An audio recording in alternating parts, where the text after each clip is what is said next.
नमस्कार शेतकरी बांधवांनो. एकाने लाकूड आणून टाकलेलं कापण्यासाठी आम्ही त्याला सुताराकडे पाठवलं. हे आहे आपल्या ब्लोअरच्या बेरिंगचा गट्टू, जो आपण काल बेरिंग बदलून आणलेला. त्यानंतर वर्कशॉपवर आलं एक पेरणी यंत्र, त्याचा वरचा डबा बदलायचा होता. त्यांनी बॉक्स नवीन आणला होता आणि जुना काढून टाकायचा होता. जुना पूर्णपणे सडलेला होता, त्यामुळे आम्ही तो चेंज केला. हा आहे स्वराज 724. मला कमेंटमध्ये सांगा तुम्हाला ट्रॅक्टर कसा वाटतो.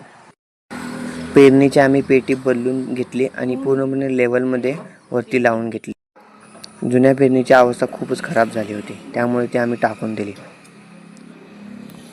ही आहे पेरणीची फास, जी पूर्णपणे खराब झालेली आहे. अशा परिस्थितीमध्ये आपण याला रिपेअरी करू शकत नाही, त्यामुळे आपण ती नवीनच टाकली. नवीन फासेसाठी आपल्याला कुठं फिरायला नाही लागले, ऑलरेडी आपल्याकडे अवेलेबल होते.